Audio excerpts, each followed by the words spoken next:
सक्रिय हो जाइछि एल निनो। खरा गरम रे सिझुछि सारा ओडिशा। आगको वर्षा और शीतर प्रकोप कम संभावना। प्राणघातक हो पारे पाणीपागर स्थिति। प्रशांत महासागर एवं सक्रिय हो जाइछि जलवायु प्रक्रिया एल निनो।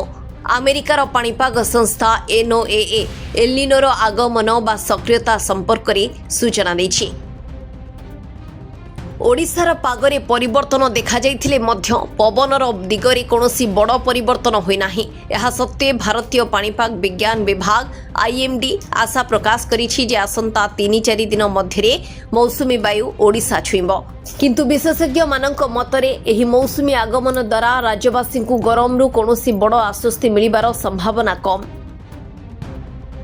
मौसुमी आसिब हेले प्रभाव रहिब कम। लघुचापर अभाव मौसुमी को शक्तिशाली करने बंगोपसागर कौनसी लघुचाप सृष्टि हेबा संभावना देखा जाउ नाही। तेणु विस्तृत अंचल में बड़ धरणर वर्षा हेबार आशा कम। वर्षार अभाव जून पहिलारू वर्तमान सुधा राज्य में 47% वर्षा नियंटिया रही।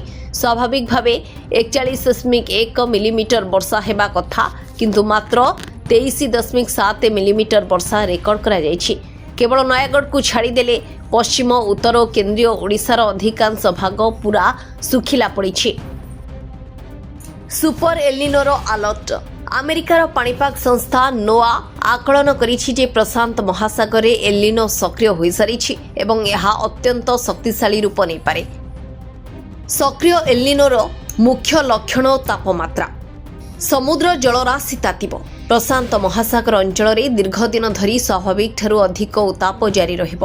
विशेषकर शीत ऋतुरे मध्य सेठारे अस्वाभाविक गरम अनुभूत हेब। तेबे आसंता नवेम्बर जनवरी मध्य यह अति शक्तिशाली हेबार 56% एवं सुपर एलिनो रूप नेबार 40% संभावना अछि। 2 डिग्री अधिक तापमात्रा। समुद्र जलर तापमात्रा स्वाभाविक ठारू 2 डिग्री सेल्सियस अधिक रहिपारे। एही उताप आहुरी अधिक बढ़िबा नै एबे 63% संभावना रही। यदि एभली हुए तेबे यह सुपर एलिनोर रूप नेब एवं नवेम्बर जनवरी मध्य यार प्रक्रिया सबुठारु भयंकर हेब। सारा विश्व उपरे पड़िबो बड़ प्रभाव। ए प्राकृतिक परिवर्तन केवल समुद्र मध्य सीमित रहिबो नाही, बरं यार सीधासलख प्रभाव समग्र पृथ्वी उपरे देखिबा को मिलिबो। विश्वर विभिन्न देश में जलवायु परिवर्तन हेब एवं अनेक स्थान में मरुड़ी आशंका बहुगुण वृद्धि पाइब। वर्षा हेब अनियमित। एलिनो जोगु चलित वर्ष मौसुमी प्रक्रिया संपूर्ण बिगड़ी जाई पारे। वर्षा अनियमित हेब। केतेबेले प्रबल तो केतेबेले जमा वर्षा हेब नाही। जून 17-18 तारीख राज्य में हालुकार मध्यम एवं स्थाने स्थाने प्रबल वर्षा होई पारे।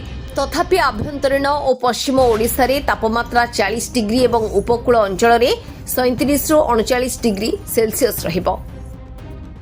सेपरी 19 ରୁ 25 तारीख भितर उत्तर बंगोपसागर एक गुरुत्व बलय किंबा लघुचाप सृष्टि होई पारे, जहां वर्षार परिमाण बढ़ाइबो। अरब सागर वायुमंडलीय गतिविधि जोगु मौसुमी अटकी रही। जून 14 ରୁ 17 तारीख भितर यह ओडिशा छुईब एवं जून 19-20 आड़ को भल वर्षा हेब। जून 18 तारीख पर ही ताती सामान्य कमी पारे।